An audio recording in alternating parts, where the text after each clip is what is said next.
Welcome everyone to Mastering Life Shorts webinar 28. Today we're looking at the second half of my two webinars on Kegan's theory of adult development. If you're watching this on YouTube and you haven't watched last week's, then I suggest strongly that you go back and you watch that, because nothing will make sense from now on if you don't.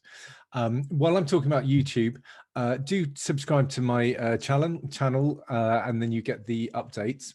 And if you're watching on YouTube, then it's really good if people watch this live. First of all, sometimes people ask questions, and secondly, it's just got that feeling of you're focusing on something rather than something that you're just doing, on an ad hoc basis. But welcome wherever you are.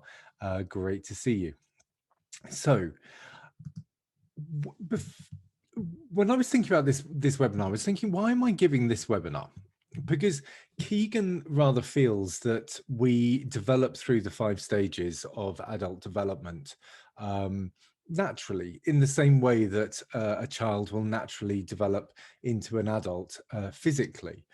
So why am I giving a webinar which would be the equivalent of saying how to make a child turn into a teenager? Well, in my head, what I'm doing is I'm giving you tools to, first of all, accept who you are and where you are in these stages, because going between stages 3 and 4 can be quite difficult stage in people's lives. And also to help other people in the same way that we would help a teenager to understand the changes that they're going through. So sometimes you might spot other people going through these changes and you can be there to support them. So this is about understanding your own changes and being ready for them and potentially preparing yourself for them, but also in supporting others.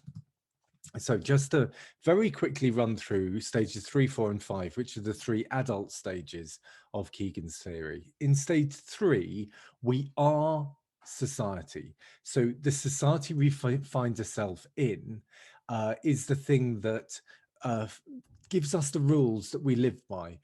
If you're in a pure stage 3 sort of feeling in your life, then maybe you'll be living in an ultra religious society, and everything you think and feel is codified for you, and you have to follow the rules.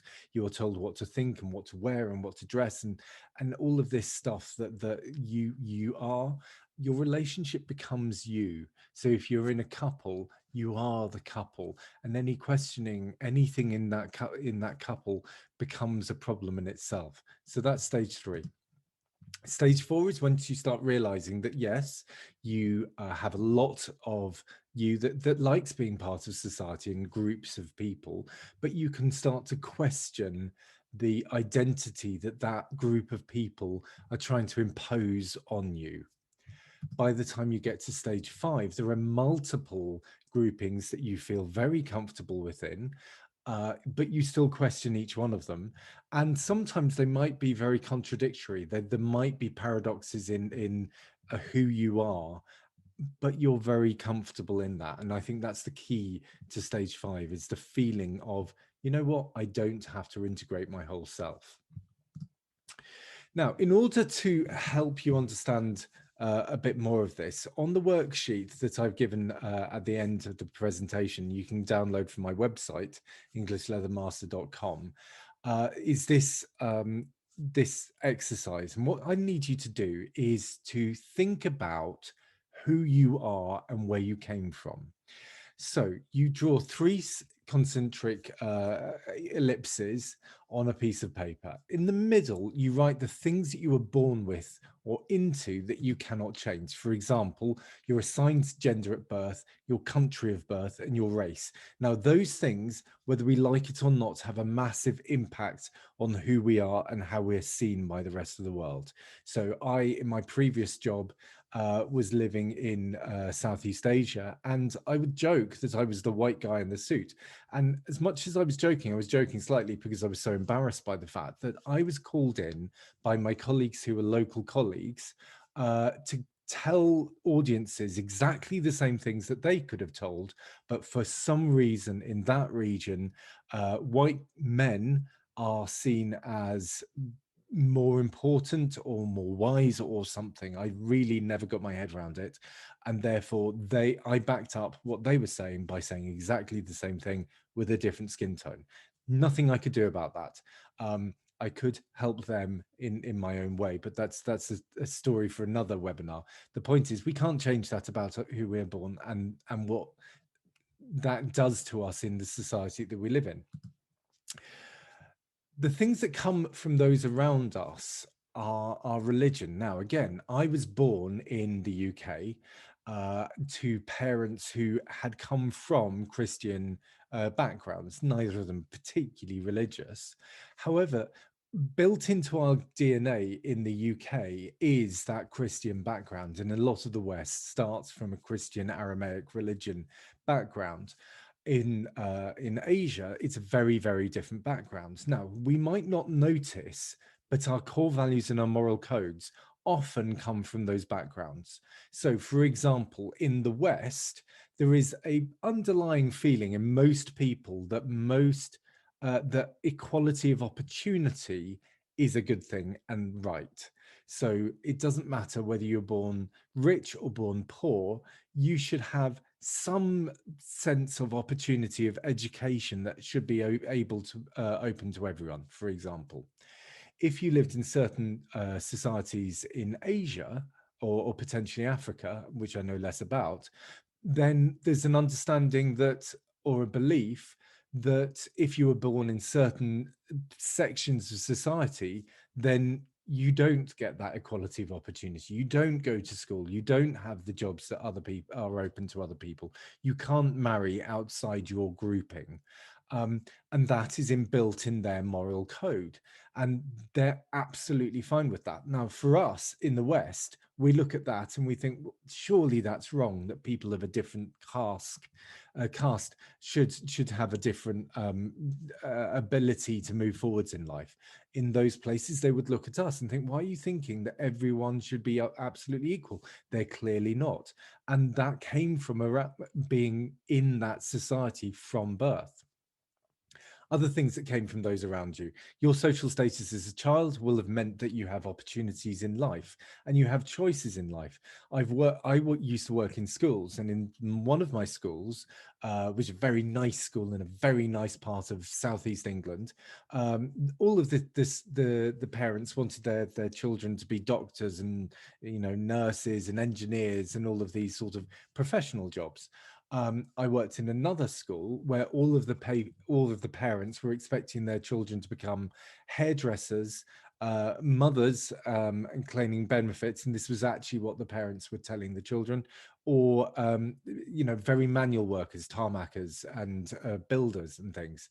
And so that there was that understanding of, this is who we are, this is what you would become, and to if someone at my first school was to say, actually, I want to go and be a tarmacker, the parents would look at me amazed at this. How dare you think that this is the right job? If someone in my second school was to say, I want to become a doctor, the parents would look just as amazedly at their child.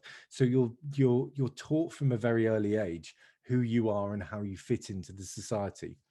Education, your health, if you've been born with disabilities or not, all of those things came from around you. Now, as we get older in life, we start to invite in other people into our lives who help to hone our view as the world as an adult. So we choose what TV programs and newspapers and magazines or whatever to read. We choose our social activities. We choose our work identity. We choose our friendship groups. Now, as you get from the outside and then go in, it becomes harder and harder and harder to unpick where the choices you made and where those choices are being imposed on you by other people, and those values and those beliefs and those inner core values. And so if we want to start to really change ourselves, we have to go in as far as we can and recognize, for example, where something has been imposed on us, or we've been told something that has become a core value or a core belief, and actually it's not necessarily true. People are transitioning from stage 3 to 4. This is probably the hardest transition for an adult, because it's the transition that you move aside from your society. You start to become away from the group that held you before. Now, if you were in a very ultra orthodox religious group, or if you're in certain secular societies, China being a really good example of this, where society holds you in place and tells you what to believe and what you do and what your life should be like. Pulling yourself out of that can be very, very difficult because society or the religion or whatever is pulling you back in. But it's just as I've seen this just as much in I've seen people who are part of anarchist queer groups who have been told you must believe this and you must believe that. And it's like, well, why? Why should I believe that? I was actually told by someone once I should be very angry about a particular issue. And I thought, well, I believe strongly in this particular issue, but I'm not angry. I've not chosen to be angry, but you're telling me to be angry. So to pull yourself out of that group then has to make you question, how do I know what I know? What are the beliefs that I hold within me, and who then will I be? How do I then start to make myself as a new person? All of those are quite difficult questions to start asking, and you might feel ostracized and pushed out. Now, some people will bounce from one group to another. They'll say, this religion doesn't fit me, so I'll go to this religion that does. Or they'll go off and find the conspiracy theorists who have got bizarre questions. And actually, they think that they're being completely different to society, but they've just found a different society to be in. This is about questioning for yourself. In order to help people to move from 3 to 4, or if you're moving to 3 to 4, you need support around you to find your own personality, your own voice. It's about stopping people from saying, this is who you are because we have told you, or you are a fill in the blank, therefore you must fill in the blank. Where does someone get their own beliefs and motivations? And accepting that people change is something that's really important. So if you are going from 3 to 4, or you recognize people are moving 3 to 4, you have to be very supportive of this searching for meaning in life. Now, people who move to 5, and don't forget, only 1% of people ever get to 5, is about multiple identities. Now, for anyone in 3 or 4, this sounds like I'm talking about everyone has to become schizophrenic or multiple personality disorder. I'm not. And if you're in 3 and 4 and you're thinking about 5, it feels wrong, because what it's about is being completely paradoxical in your life. A couple of weeks ago, I had a client who said to me, I am a dom top 90% of the time. I'm really, really dominant in my life. But I also have this deep desire to get beaten up. And what he was trying to do was to put them together in a group that was a bigger group than Dom Top and Submissive, to understand how they both fitted into his life. Now, if the equivalent in business would be, I've got some clients who are business leaders who are also submissives, and so they will say things like, I understand that I like serving. So as a leader, I'm going to understand that I'm serving my clients, I'm serving my employees.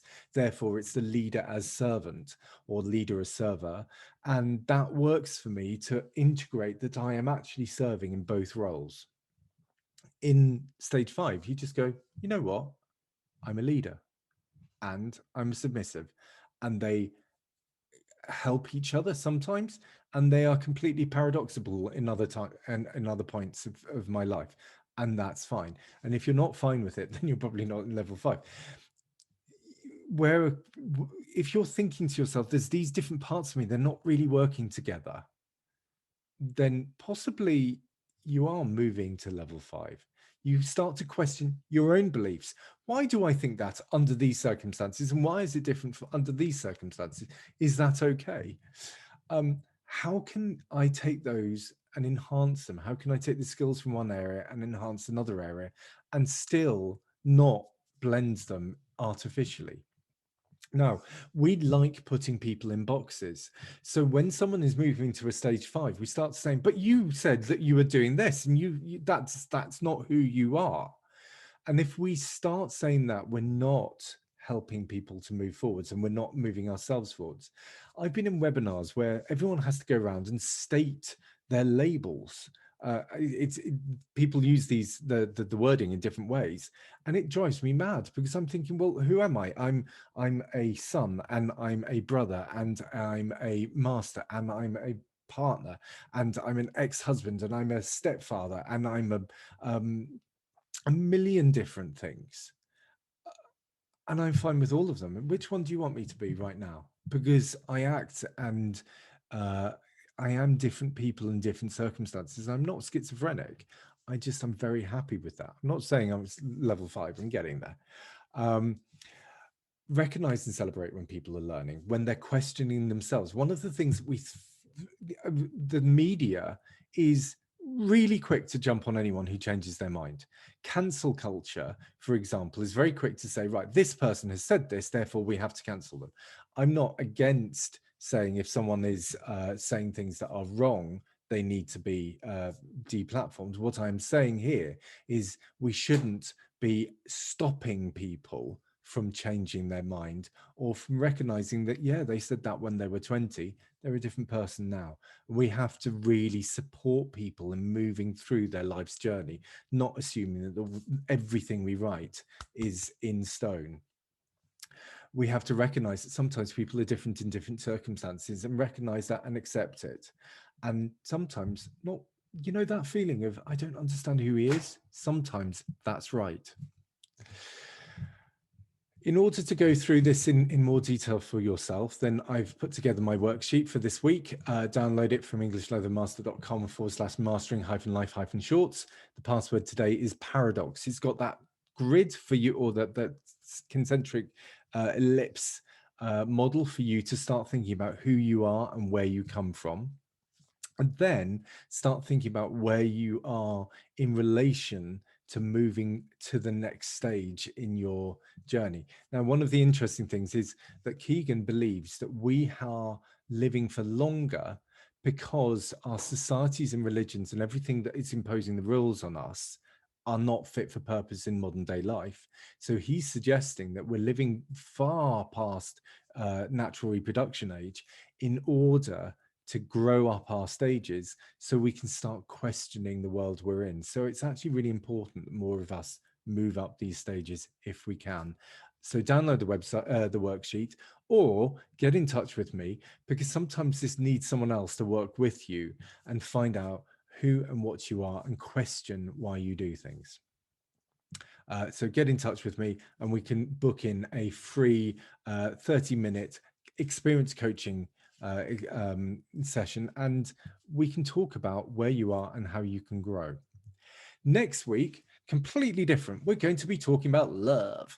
There is a classic 1992 book called The 5 Love Languages, and we're going to be talking about the first 2 of the 5 love languages. So we'll learn about how we can fill up your love tank with 2 of the 5 love languages. That will start 7 p.m. UK time next Monday. Looking forward to it. See you then.